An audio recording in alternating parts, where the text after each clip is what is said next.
자, 오늘 말씀은 히브리서 11장 31절 말씀과 그리고 야고보서 2장 25절, 26절 말씀 두 개를 같이 함께 보겠습니다.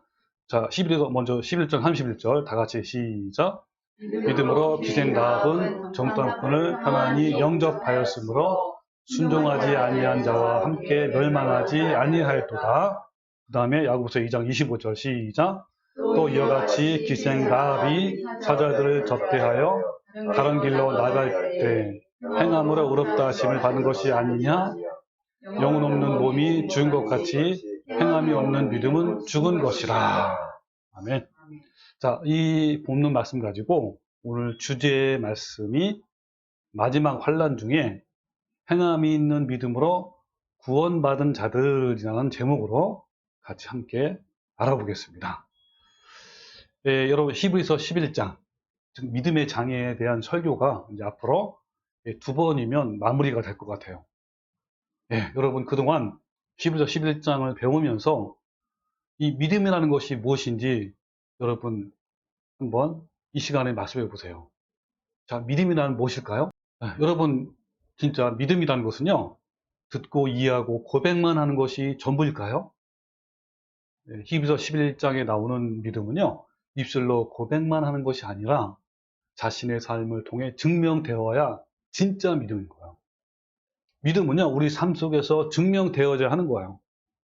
어떤 유혹에도 또 너무너무 괴롭고 힘든 상황에도 도저히 불가능한 것 같은 상황에도 믿음은 증명되어야 하는 거예요. 그러니까 믿음이라는 것은 예배당 안에서 설교를 듣고 찬양하는 것만으로 이런 것이 아니라 생동하는 삶의 현장 속에 존재하는 거예요. 그 증인들이 바로 히브리서 11장의 우리 믿음의 선배들이에요. 그들은 최선을 다해 믿음으로 경주를 했고, 그리고 마침내 믿음으로 자신의 신앙을 증명해냈습니다. 자, 오늘의 믿음의 주인공은 누구일까요? 예, 기생 라합이에요. 이 천한 기생이 정말 귀하고 귀한 그리스도, 즉 메시아의 족보에 이름이 올라와 있어요. 여러분 마태복음 1장은 바로 예수님에 대한 족보 아닙니까? 네, 근데 이 남자들 중심으로 기록되어 있어요. 근데 그 중에 가끔씩 여자가 5명이나 기록되어 있는데 그 중에 하나가 바로 라합이에요. 네, 처음에는 다말. 이 다말이라는 여자는 유다의 며느리인데 그 며느리가 시아버지를 통해서 아들을 낳아요. 베레스. 그리고 룻이라는 여자죠. 이 룻은 이방인의 모함 여인이에요. 남편이 사별 후에 보아스와 결혼해서 오벳을 낳는 그런 여자였고, 그 다음에 우리아의 아내, 너무 유명하죠. 바로 밧세바. 우리아의 아내가 밧세바인데 그거를 누가 취했다고요? 다윗 왕이 취해서 솔로몬이라는 아들을 낳습니다. 그리고 마지막으로 마리아, 예수님의 어머니죠. 요셉과 결혼해서 이제 낳은 그 예수님. 이렇게 5명의 여자인데 이 여자들 중에 단 2명만 정결한 여자였고요. 나머지는 흠이 많은 여자들인데 그 중에 가장 흠이 많은 여자가 라합이에요. 왜냐하면 그녀의 직업이 기생이었단 말이에요. 본문 말씀에 기생 라합이라고 했는데 이 기생을 헬라어로 표현하면 포로네 창녀. 그러니까 이 당시에 여리고는 이 바알과 아스타롯을 섬기는 우상의 본거지였어요. 여기서 창녀라는 것은 문자 그대로 창녀를 지칭하기도 하지만 바알 종교의 여사제를 의미하기도 하는 거예요. 그래서 이 라합의 직업은 이 무을 파는 여자라기보다는 바알 종교 의식을 진행하는 여사제일 확률이 더 많다고 합니다. 왜냐하면 그녀의 집이 폭이 넓고요. 견고한 성벽 위에 위치했고 또 창문이 높이 나 있는 집이었다는 점이 그랬고, 또 고대에는 신을 숭배하는 것이 매우 중요하게 여겼기 때문에 신을 섬기는 여사제의 지위는요, 어느 정도 위치해 있었고, 또 신전이나 또 건물도 좋은 곳에 위치했다고 하는 거예요. 특히 이 당시에 가나안은 종교의 중심지였어요. 이 가나안 종교 중에 가장 부패한 중심지에 가장 부패한 여사제인 라합이 있었어요.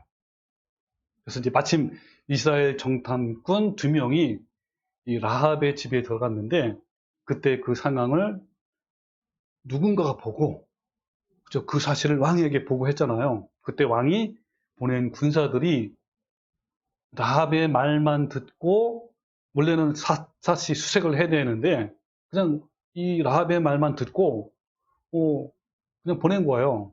이걸로 봐서는 그때 당시에 여사제의 신분이나 위치를 알 수 있는 대목이란 말이에요. 자, 어쨌든 그 현장으로 우리가 한번 가봅시다. 여호수아 2장 3절. 자, 여리고 왕이 라합에게 사람을 보내어 이르되 내게로 와서 내 집에 들어간 그 사람을 끌어내라. 이렇게 와서 이제 끌어내라 그런 거고요. 그들은 이 온 땅을 정탐하러 왔느니라. 그 여인이 그 2사람을 이미 숨긴지라. 이르되 과연 이 사람이 내게 왔으나 그들이 어디서 왔는지 나는 알지 못하고 그 사람들이 어두워 성문을 닫을 때쯤에 되어 나갔으니 어디로 갔는지 내가 알지 못하나 급히 따라가라. 그리하면 그들을 따라잡을 것이라. 이렇게 한 거예요. 그죠?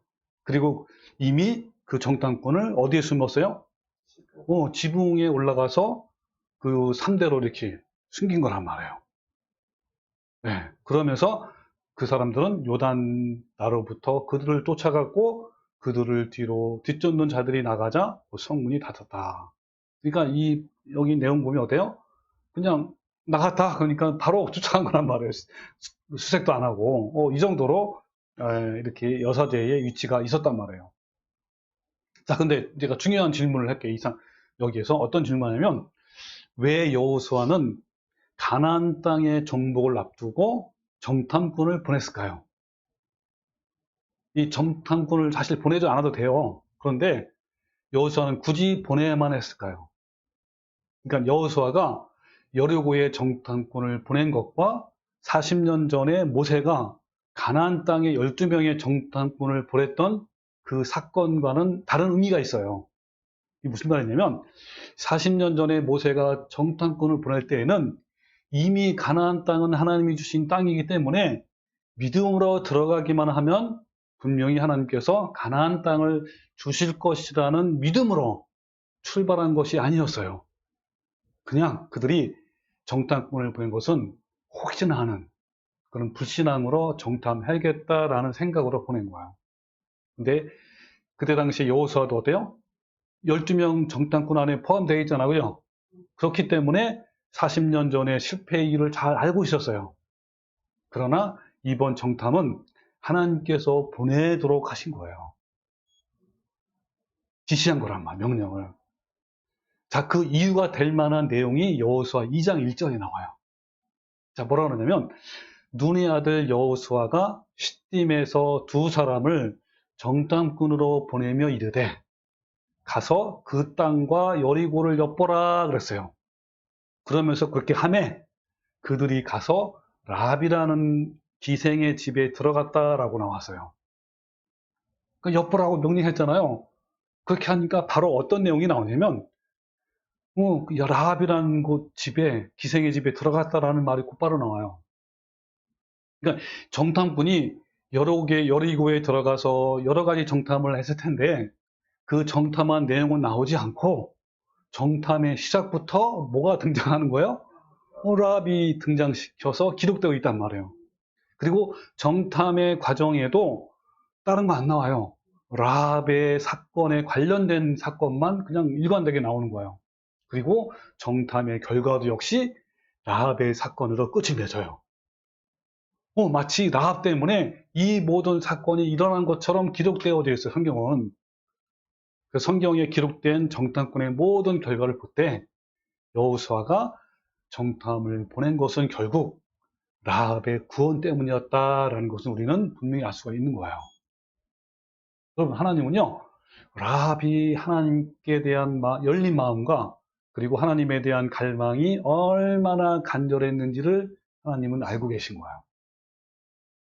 여러국에서 오직 한 사람, 하나님을 향한 간절한 마음이 열려 있다는 그 사실을 아시고 하나님은 그 한 사람을 구원하시기 위해서 이스라엘의 모든 행진을 멈추게 했고 그 위험한 적진 한가운데 정탐꾼을 보낸 거예요.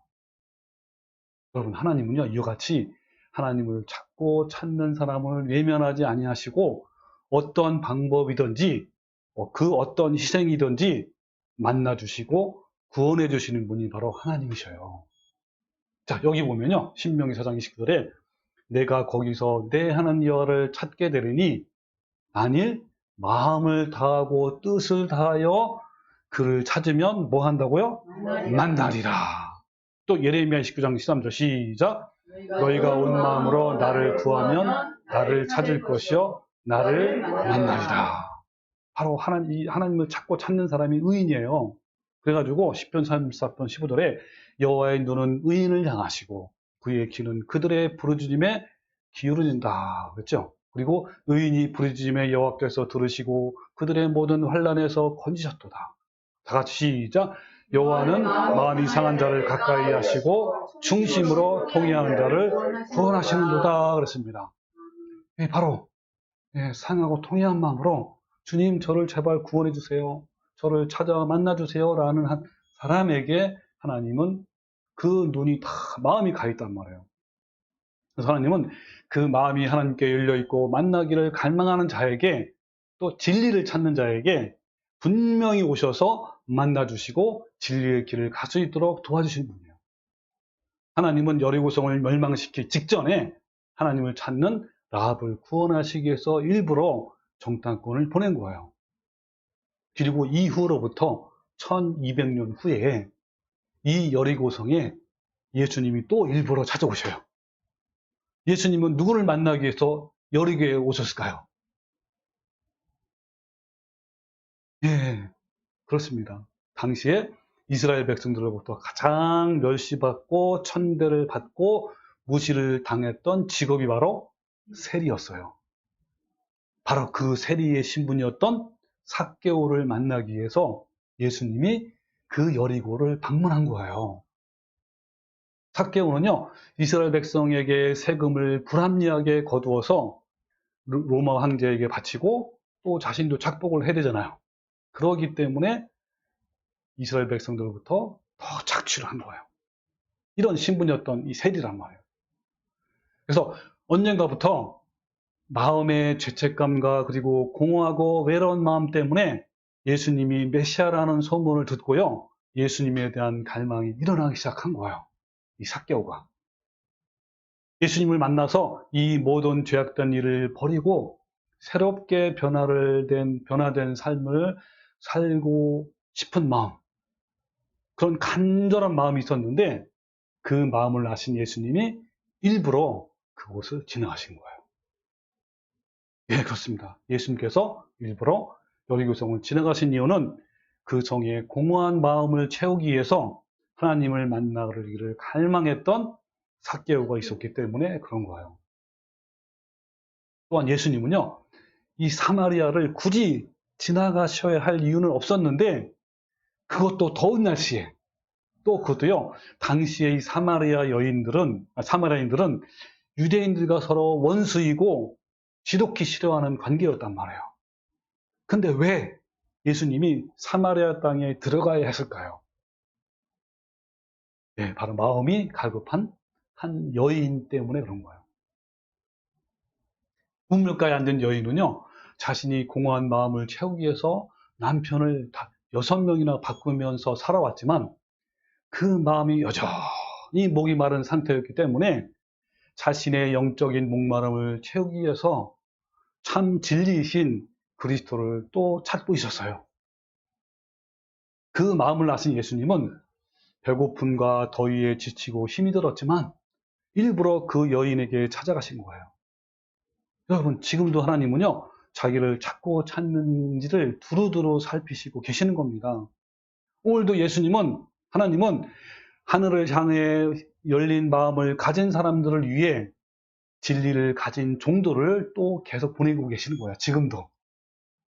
요즘은요, SNS 시대이기 때문에 이렇게 설교 영상으로도 얼마든지 유튜브라는 그 인터넷망을 통해서 하나님은 찾아가시기도 하는 시대에 있어요.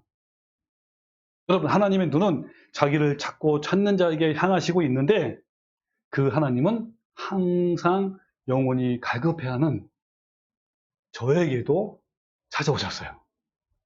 네, 저는 30년 이상 신앙생활을 해왔지만 그 마음이 여전히 공허했고요.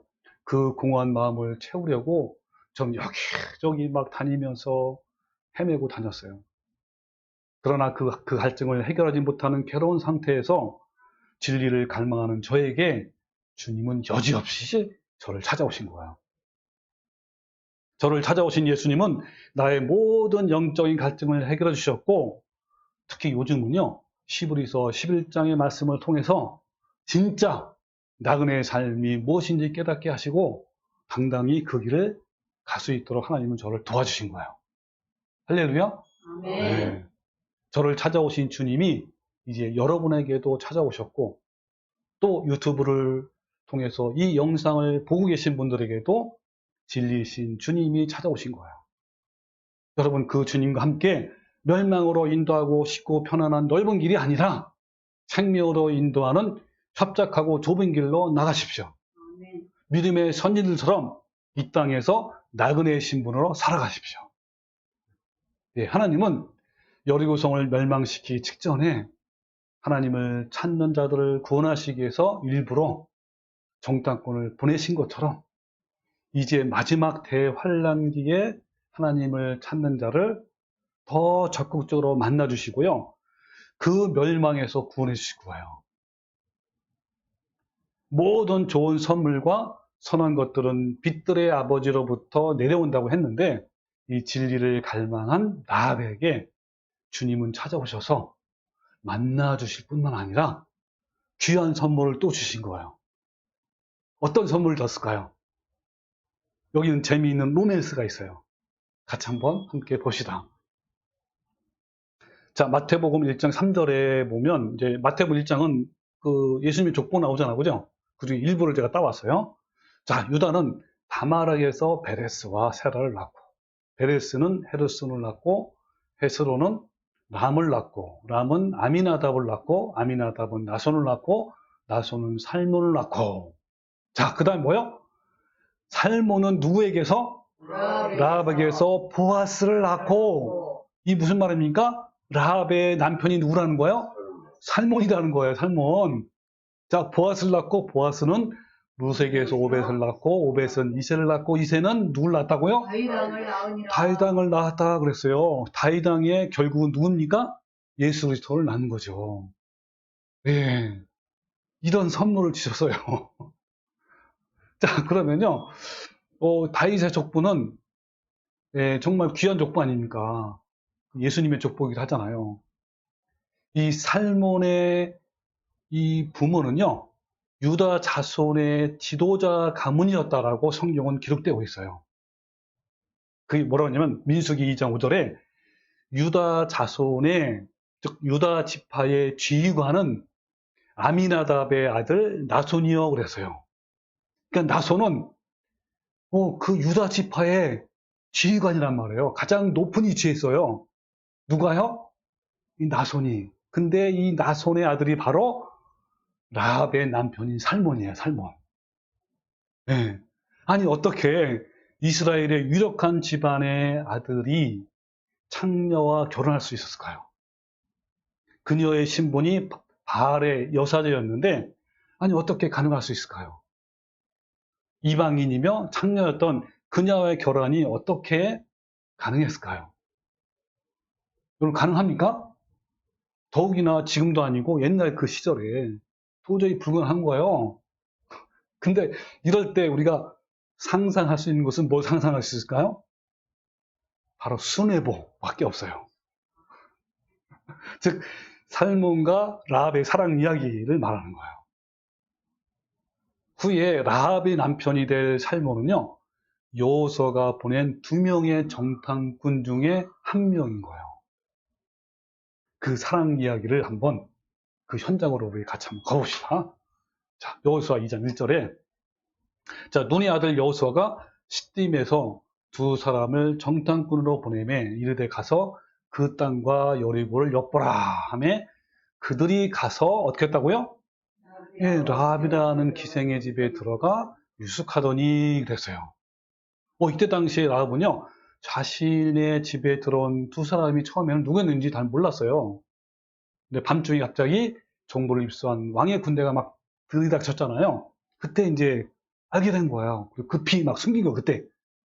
자, 2절 볼까요? 어떤 사람이 여리고 왕에게 말하 이르되 보소서 이 밤에 이스라엘 자손 중에 몇 사람이 이 땅을 정탐하러 이리로 들어왔나이다. 그러니까 한 사람이요. 그러니까 라합의 집을 정확하게 얘기하면서 그 집에 들어갔다고 한 거예요. 바로. 그렇잖아, 그죠? 그리고 나서 그러니까 여리고 왕이 라합에게 사람을 보내어 이르되 내게로 와서 내 집에 들어간 그 사람들을 끌어내라. 그들은 이 온 땅을 정탐하러 왔느니라 그랬단 말이에요. 여러분 상상을 해보세요. 이때 자기를 잡으러 온 이 살몬과 또 정탐꾼이잖아요. 그 정탐꾼이 얼마나 간담이 녹았을까요? 두려움과. 상상을 해보세요. 네? 모든 것을 포기한 상태에서 그들은 너무나도 놀라운 일을 목도한 거예요. 이때. 너무너무 두렵고 정말 살떨리고 이제 잡히면 죽는 거 아닙니까? 그때 너무 놀라운 일을 목도한 거예요. 그건 뭐냐면 자신들도 잘 모르는 이 라합이 그냥 자신들을 적에게 넘기는 것이 아니라 오히려 자기네들을 막 숨기는 것이었어요. 네. 자, 그 내용이 이제 또 그 다음에 나옵니다. 4절. 그 여인이 그 두 사람을 이미 숨기지라. 이르되 과연 그 사람들이 내게 왔었으나 그들이 어디로 왔는지 나는 알지 못하였고 그 사람들이 어두워 성문을 닫을 때쯤에 나갔으니 어디로 갔는지 내가 알지 못하나 급히 따라가라. 그리하면 그들을 따라잡을 것이다. 이렇게 한 거예요. 그리고 그가 이미 그들을 이끌고 지붕에 올라가서 그 지붕에 버려놓은 삼대로 숨겼단 말이에요. 그렇게 말하자 그 사람들은 요단 나루터까지 그들을 쫓아갔고 그들을 뒤쫓는 자들이 나가자 그 성문이 닫혔다 이 말이에요. 네. 아니 이렇게 숨긴 거예요. 이렇게 이 두 사람의 정탐꾼을요. 네. 이런 과정을 통해서 라합은 어때요? 살몬에게 생명이 은인이 아닙니까? 정말 이미 죽은 것이나 마찬가지였던 살몬을 구출해 준 거예요. 이런 일련의 사건들, 이런 과정을 통해서 살몬이 라합을 마음에 두게 된 거예요. 그리고 여리고성이 무너지고 함락되어서 거기에 거하는 모든 족속들이 죽임을 당할 때 다 죽었거든요. 짐승까지. 그럴 때 살몬은요 적극적으로 개입해가지고 라합의 온 집안을 살려냈어요. 자, 그 내용을 또 한번 또 봅시다. 어떻게 나왔는지. 자, 이에 백성은 외치고 제사장들은 나팔을 불매 백성이 나팔 소리를 들을 때 크게 소리질러 외치니 성벽이 무너졌어요. 그죠? 그리고 백성이 각기 앞으로 나아가 그 성에 들어가서 그 성문을 점령했죠. 그리고 그 성에 있는 모든 것들을 다 온전히 바치는데 어떻게 바쳤냐면 남녀노소와 소와 양과 나귀를 다 칼로 어떻게 했다는 거예요? 죽였다는 거예요. 그때 여호수아가 뭐냐면 그 땅을 정탐한 두 사람에게 이르되 그 기생의 집에 들어가서 너희는 그 여인에게 맹세한 대로 그와 그에게 속한 모든 것을 끌어내라, 구원해라 그런 거 아니에요. 그러니까 어때요? 정탐한 두 젊은이래. 결혼 안 했단 말이에요. 아주 신나가지고 막 올라가서 어떻게 했어요? 라합과 그의 부모와 그의 형제와 그에 속한 모든 것을 다 이끌어낸 거예요. 이때 이 가족들이요, 형제들과 가족들과 부모님이 그 두 청년을 본 거예요. 얼마나 멋지겠어요. 잘생긴 두 청년. 그때 이 부모는 그 청년이 마음에 들었을까 안 들었을까? 들었을 거예요. 막 손도 잡았고, 너무너무 고마워요, 우리 청년. 하면서 너무너무 마음에 들었을 거란 말이에요. 부모님 그랬을 거야. 형제들도 마찬가지예요. 얼마나 우러러봤을 거 아니에요. 형제뿐이겠어요? 그의 친족들을 다 그냥. 야, 그때 다 알았어, 이미. 상견례를 다 끝난 거야, 진짜. 예. 이때 이미 마음에 다 한 거란 말이에요. 예. 바로 이런 것이 하나님 역사란 말이에요. 자, 이렇게 인연이 이어지면서 두 젊은 남녀는 사랑 관계로 이어지게 되었고, 마침내 다윗의 가문의 사람이 된 거예요. 라합은 하나님께 열려진 자이고 자신의 모든 소망과 생명을 하나님께 두었던 자입니다. 자, 이걸 어떻게 알았을까요? 이 정탐꾼은. 라합이 두 명의 정탐꾼을 숨겨줄 때 그 정탐꾼들은 자신들을 숨겨진 이유를 몰라서 처음에는 혼란스러웠는데 라합은 그 이유를 다음과 같이 그들에게 하나님에 대한 신앙 고백을 해요. 너무나 참 마음에 드는 믿음의 말을 한단 말이에요. 자, 그 내용이 8절부터 나와요. 라합이 그 지붕에 올라가서 그들에게 이르러 말하되 여호와께서 이 땅을 너에게 주신 줄을 내가 아노라 그랬죠. 이 땅을 주셨다는 게 뭐예요? 거기에 있는 백성들은 다 이미 죽은 목숨이다라는 거예요. 그 뜻이 여기 포함된 거예요. 우리가 너희를 심히 두려워하고 이 땅 주민들이 다 너희 앞에서 간담이 녹나니 이는 너희가 애굽에서 나올 때에 여호와께서 너희 앞에 홍해의 물을 마르게 하신 일, 갈라진 일, 얼마나 여러분 대단한 이적 아닙니까? 이걸 다 한 거예요. 들은 거죠, 그죠? 그리고 너희가 요단 저쪽에 있는 아모리 사람의 두 왕, 시온과 옥에게 행한 일, 사실 어때요? 하나님의 능력으로 그 두 나라를 완전히 멸절시켰어요, 멸망을. 그거를 다 들은 거예요. 그들을 점멸시킨 일을 우리가 들었습니다. 우리가 듣자 곧 마음이 녹았고 너희로 말미암아 사람이 정신을 잃었나니. 자, 노란 곳이 가실까? 시작. 너희 하나님 여호와는 위로는 하나님에서도 아래로는 땅에서도 하나님이시라. 이게 바로 위대한 고백이란 말, 믿음의 고백이란 말이에요, 여러분. 라합은요, 하나님이 이스라엘을 위해 베푸신 기적들을 소문으로 들었고, 이스라엘의 하나님만이 유일하신 참 하나님이심을 믿은 거예요. 그리고 깊이 생각했고, 그 위대하신 하나님이 분명을 믿은 거죠. 위대하신 하나님을. 그리고 하나님의 약속에 대한 자기의 신앙을 고백한 거예요. 이 라합은요, 온 세계를 다스리시는 하나님의 능력과 주권을 믿은 거예요. 하나님은 모든 시의 신들을 위해 뛰어나시며 유일하신 참 하나님이시고 만왕의 왕이시라는 것을 믿은 거예요. 따라서 가나안 땅이 멸망당할 것이라는 이 하나님의 약속의 말씀을 어떻게 한 거예요? 믿은 거예요. 그냥 소문 듣고 흘려버린 게 아니라 믿었단 말의 마음으로. 근데 더 중요한 것은 하나님에 대한 믿음을 알고 이해하고 고백하는 것에만 그치지 않고 어떻게 했어요? 목숨을 걸고 행동으로 실천한 거란 말이에요. 라합은 목숨을 걸고 믿음으로 이스라엘 두 명의 정탐꾼을 숨겨주었고 여리고성이 무너질 때 자신을 구원해 줄 것을 부탁했어요. 자신들의 가족 전체를 모을 테니 구출해달라는 간곡한 부탁을 했잖아요. 그리고 또 어떻게 했냐면 12절에 그러므로 이제 창언하니 내가 너희를 선대하였은즉 너희도 내 아버지 집에 선대하도록 여호와 이름으로 내게 맹세하고 내게 증표를 해라. 이 증표는 뭐였죠? 빨간 줄을 내달라 그랬어요. 그 증표란 말이에요. 그리고 나의 부모와 나의 남녀 형제와 그들에게 속한 모든 사람을 살려주어 우리 목숨을 죽음에서 건져내라. 우리를 구원해내라. 이 얘기한 거예요. 여러분 그 라합이요. 자기 자신뿐만 아니라 친척들의 구원까지도 생각하면서 대비한 일이잖아요. 여러분 이것도 우리 본받아야 돼요. 라합은요. 평상시에 그 친척들을 얼마나 사랑하고 잘 대해줬단 말이에요. 그러니까 다 그 얘기를 들은 거예요. 라합은 정말 성품도 미리 이미 되어 있어요. 여러분들 마찬가지예요. 우리 자녀들을 나중에 그죠? 주님께로 인도하려면 정말 그들을 사랑해야 돼요. 진심으로. 그리고 우리들도 라합을 본받아서 우리가 사랑하는 가족들의 영혼을 구원하기 위해서 여러분 최선을 다합시다. 그리고 구원의 증표로 이제 붉은 줄을 매달았단 말이에요.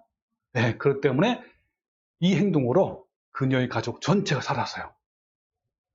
네, 믿음의 사람인 유다의 자손 살몬의 눈에는 이런 라합의 모습이 얼마나 아름답게 보였을까요? 그래서 믿음이 충실한 사람은요, 자신과 같이 동일한 믿음을 가진 사람을 좋아하게 되어 있어요. 여러분, 진짜 진리를 아는 사람이라면 그래서 불신자와 결혼을 하지 않을까요? 할까요? 예, 저절로 안 하게 돼 있어요. 이건 확실해요, 진짜. 근데 진리를 모르고, 진짜 진리를 모르고 교회 열심히만 다니는 사람은 안 그래요. 예, 그냥 그 남편이 남자가 부자이고 잘 살고 하면 그냥 결혼할 수 있는 거예요. 그러나 진리를 아는 사람은요, 도저히 진짜 생각조차도 안 해요. 자, 그 관계가 미혼인 남녀 관계라면 그 매력에 흠뻑 빠지게 되어 있어요. 이 하나님의 신앙을 가진 라합의 아름다움에 흠뻑 빠진 살몬의 눈에는 그녀의 과거는 안중에도 없어서요. 눈에 콩깍지가 씌운 거예요. 자, 그리고 이런 믿음을 가진 라합을 어떻게 하나님은 그냥 두신 채 여리고성을 함락시킬 수가 있었겠습니까? 이처럼 라합의 믿음과 구원에 대한 갈망을 보니까 하나님께서 여호수아에게 두 정탐꾼을 보내라 하신 이유를 우리는 충분히 알 수가 있죠. 네. 그래서 여리고성에 있는 라합은 비록 창녀의 부패한 신분이었으나 그 마음이 오직 하나님께 열려 있었고 하나님을 향해 갈망이 정말 너무너무 컸기 때문에 하나님은 이 라합을 살리기 위해서 그렇게 하신 거예요. 도무지 천국인으로 불릴 수 없었던 부패한 과거를 가진 그녀였지만 하나님의 놀랍고 영광스러운 소식을 듣고 믿음을 가졌고 그리고 목숨을 걸고 진리대로 행동한 사람이었습니다. 하나님은 그런 그녀를 아름답게 보신 거예요. 그리고 살몬을 선물로 주셨고 훌륭한 신앙과 덕망을 갖춘 그 아들 보아스가 또 태어났어요. 그리고 오벳과 이새의 통해서 다윗 왕을 낳고 또 그 가계를 따라 마침내 예수님이 탄생하신 거예요. 이 라합의 행함이 있는 믿음. 여러분, 근데요, 실천적 무신론이라는 말을 지난번 한 적이 했죠. 무슨 의미인지 아세요? 이 실천적 무신론자라는 의미는 이 머리로는 하나님과 말씀을 신앙하지만 막상 삶에서 실천하지 않는 사람을 말하는 거예요. 즉 뭐냐면 실천적 무신론자는 교회에 나와서 열심히 기도하고 봉사하고 행사도 열심히 참여는 하지만 정작 삶의 현장에서 들어가 보면 그에게 신앙의 흔적을 발견할 수 없은 그런 자들이란 말이에요. 근데 그런 자들이요, 한국 교회는 넘치고 넘쳐요. 오늘날 교인들 중에서 내면이 변화된 흔적이 없고 성품의 열매가 없는 사람이 너무나 많고요. 그리고 막상 세상의 일로 어떤 어려움이 생기면 금방 육체로 반응하는 사람들, 그리고 문제 앞에서 작아지기만 하는 사람들이 얼마나 많은지요. 자, 이런 실천적 무신론자에게 창녀 이 라합은 삶에서 증명된 믿음이 이것이다 라고 오늘 말씀하고 있는 거예요. 또한 그런 자에게 야고보서는요, 다음과 같이 말씀하고 있어요. 자, 볼까요? 자, 야고보서 2장 17절에 보면, 자, 여기 이와 같이 행함이 없는 믿음은 그 자체가 죽은 것이라. 그랬어요. 여기 행함은 헬라어로 엘가예요, 엘가. 이 엘가라는 게 뭐냐면, 내면에서부터 흘러나오는 행위를 말해요. 여러분, 만약에 이 내면이 예수님의 아름다운 성품으로 가득 차 있어. 그러면 저절로 뭐가 흘러나와요? 그 사랑이 흘러나오게 되어 있어요. 그죠? 네. 이것이 이렇게 흘러나와서 생기는 그 행함이란 말이에요. 행함. 이런 행함이 없으면 그 자체가 죽은 것이라. 근데 바리새인과 세리들은요, 행함이 굉장히 뛰어나 존경할 만해. 근데 그 안에 내면은 어때요? 부패하고 썩었단 말이에요. 그런 행함이 아니고 바로 내면에 진짜 하나님의 성품에서 흘러나오는 행위를 말하는 거예요. 자, 어떤 사람은 말하기를 너는 믿음이 있고 나는 행함이 있으니 행함이 없는 내 믿음을 내게 보이라. 나는 행함으로 내 믿음을 내게 보이리라 하리라 하면서 허탄한 사람아 행함이 없는 믿음이 헛것인 줄 알고자 하느냐 하면서 행함이 있는 믿음에 대한 사례를 두 가지를 말해요. 두 가지. 첫 번째 경우는 우리 조상 아브라함이 그 아들 이삭을 제단에 바칠 때에 행함으로 의롭다 하심을 받은 것이 아니냐 그랬죠. 자, 첫 번째 사례가 누구예요? 아브라함의 믿음이죠. 두 번째, 또 이와 같이 기생 라합이 사자들을 접대하여 다른 길로 나아가게 할 때에 행함으로 의롭다 하심을 받은 것이 아니냐. 누굽니까 이번에는? 라합의 믿음. 그러면서 시작. 영 없는 몸이 죽은 것 같이 행함이 없는 믿음 것은 죽은 것이라. 그렇죠? 여러분 여기서 놀라운 것은 뭐냐면요. 아브라함의 행함이 있는 믿음과 라합의 행함이 있는 믿음을 동일선상 위에 기록되었다라는 거예요. 히브리서 11장에 보면 성숙한 믿음의 선진들이 많잖아요. 그런데 그 중에서 하나님은 왜 아브라함과 라합의 믿음만을 야고보서에 기록했을까요? 왜 아브라함의 믿음과 라합의 믿음을 동일선상에서 기록했을까요?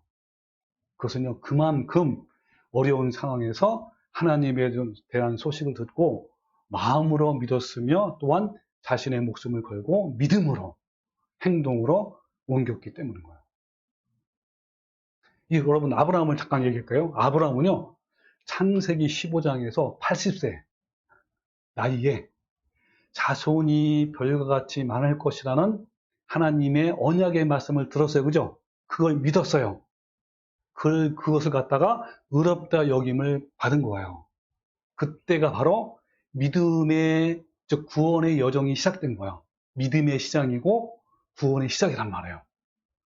그리고 창세기 22장 135세, 즉 55년 이후에 그 아들 이삭을 번제에 바치라는 명령에 온전히 순종함으로, 즉 행함으로 의롭다함, 즉 구원을 얻은 거예요. 마침내.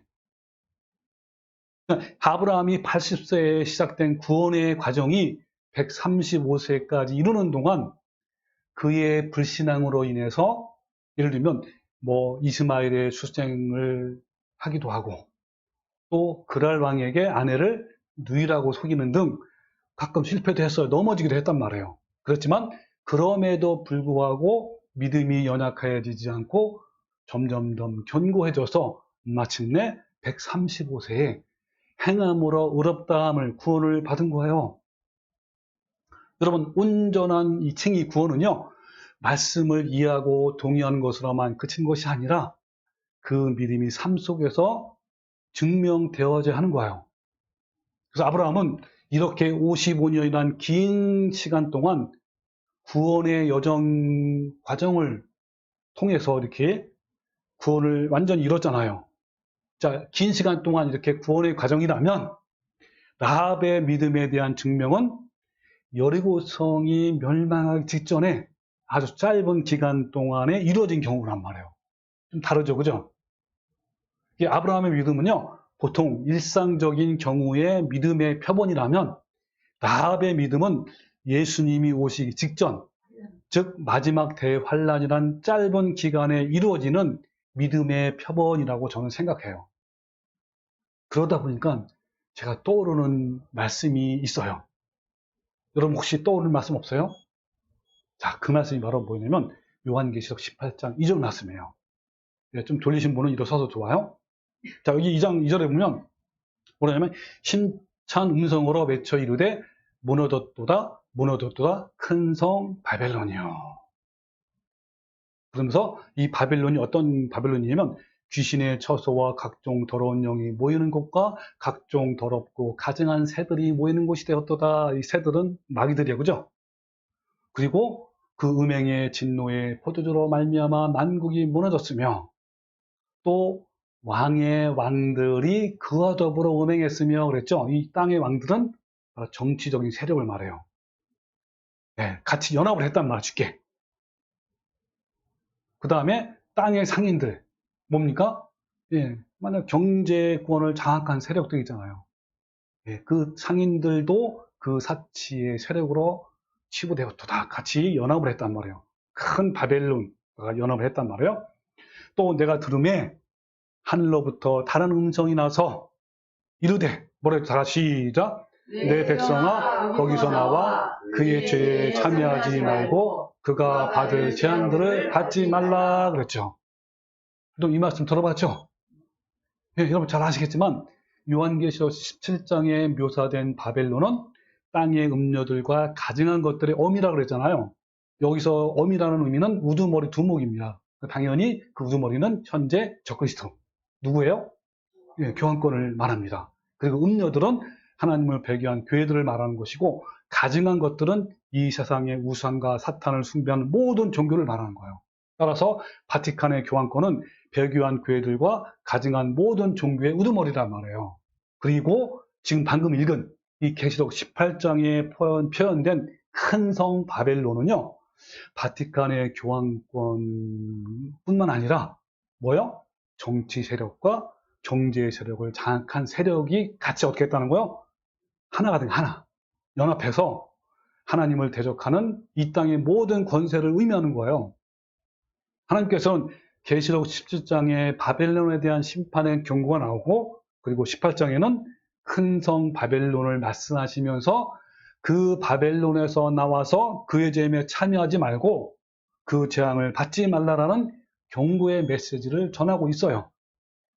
여러분, 전에도 여러분 제가 설명했지만 현재 우리에게 앞으로 적용될 요한계시록의 마지막 대환란의 두 가지 예언이 있어요. 우리한테 남은 거. 첫 번째는 뭐였죠?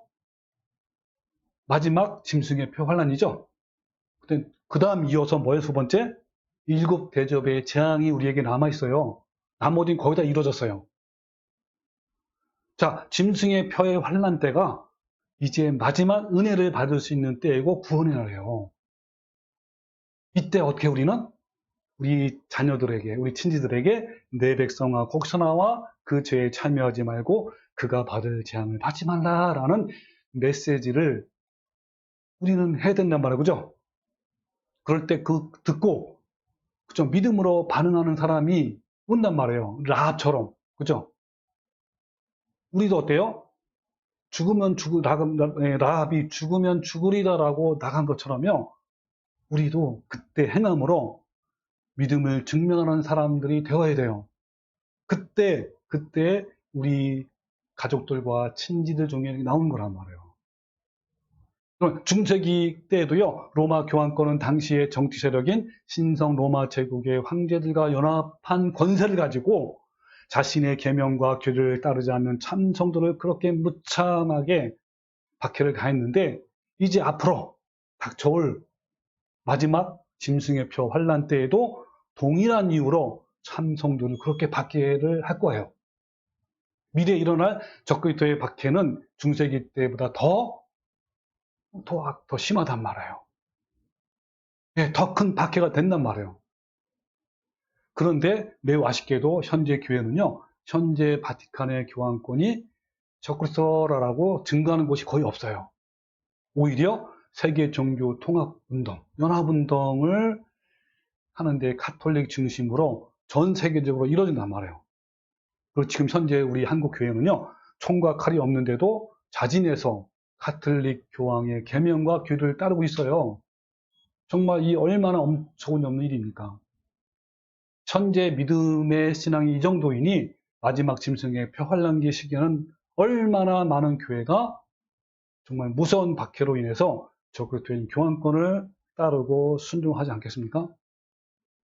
지금도 한국 교회 교단 대부분이 WC에 가입했는데 마지막 환란기에는 오죽하겠습니까? 아마 적극적 환영하고 받아들일 거예요. 그러니까 대부분의 교회는 천사와 평화와 인권의 얼굴로 다가오는 적그리스도의 교황권을 적극 환영하고 받아들일 거란 말이에요.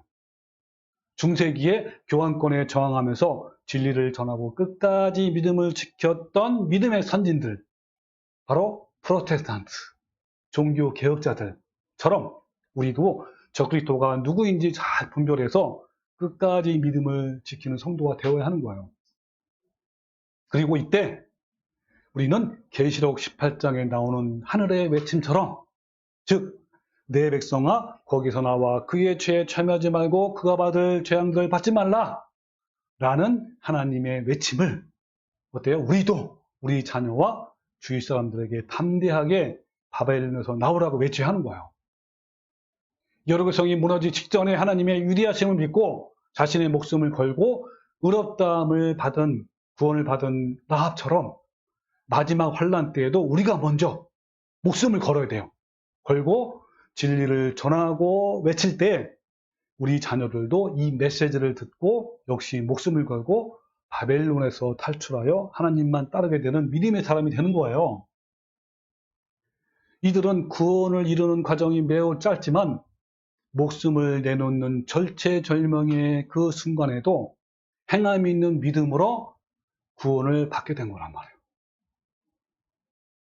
성경에 이런 말씀이 있어요. 보라, 지금은 은혜 받을 만한 때요. 보라, 지금은 구원의 날이로다 라고 하신 것처럼 마지막 짐승의 표의 환난 때가 마지막 은혜 받을 수 있는 때이고 구원의 날이에요. 좀 명심합시다. 이때 정말 이 라합처럼 우리 자녀들이나 가까운 친척들을 하나님께 인도하는 마지막 기회가 되는 거란 말이에요. 그래서 그때를 위해서 우리는요, 지금 우리 자녀에게 일단 친해져야 돼. 아까 라합처럼. 그들을 진짜 사랑해야 돼요. 어떤 마음으로? 하나님 마음으로 사랑해야 돼요. 그리고 가까이에 있는 사람들에게 미래의 일에 일어날 일에 대해서, 그리고 마지막 대환란과 적그리스도의 정체와 짐승의 패에 대해서 자꾸 얘기를 해줘야 돼요. 틈틈이. 네, 그래야 어때요?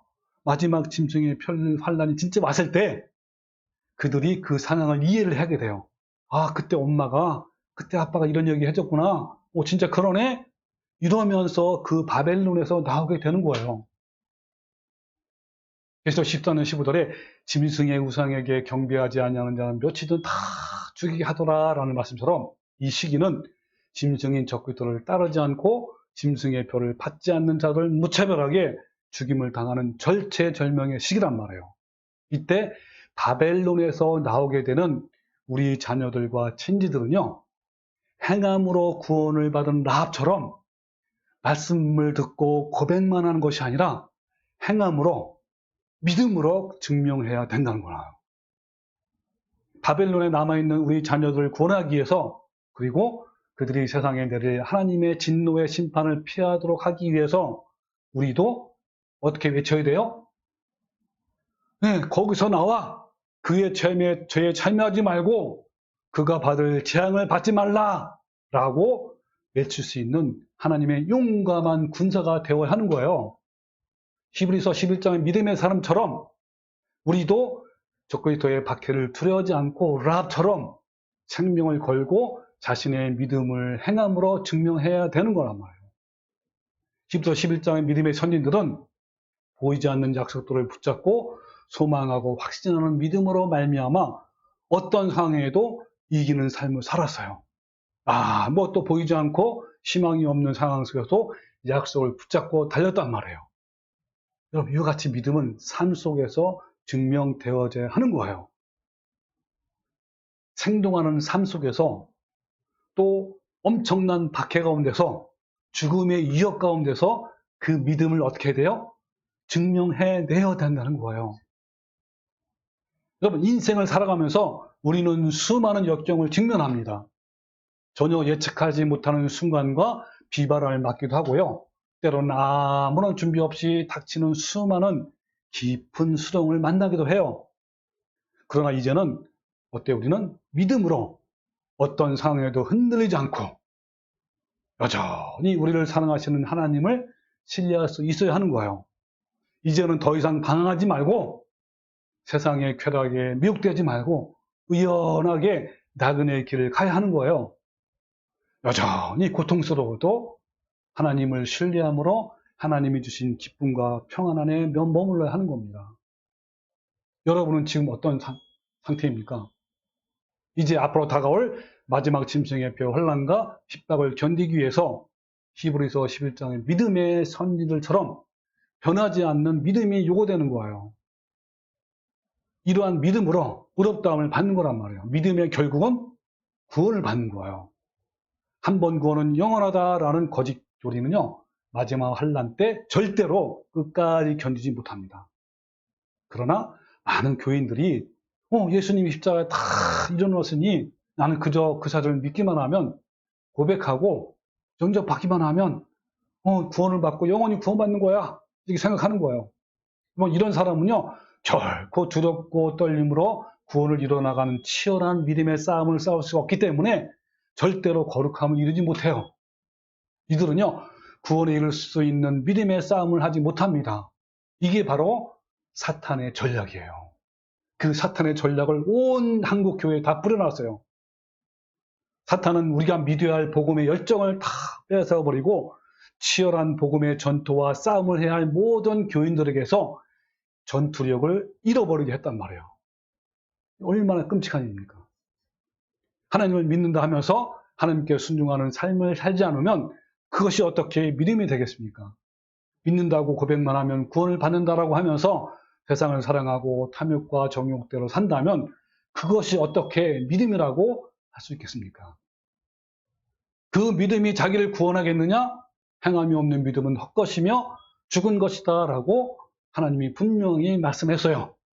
여러분, 우리 모두 행함으로 온전한 구원을 이룬 라합처럼 현재에는 삶 속에서 믿음이 증명되는 삶을 살고 또 마지막 환난 때는 죽음을 두려워하지 아니하고 바벨론에서 나오라고 힘차게 외치는 성도가 되시기를 주님의 이름으로 축원합니다.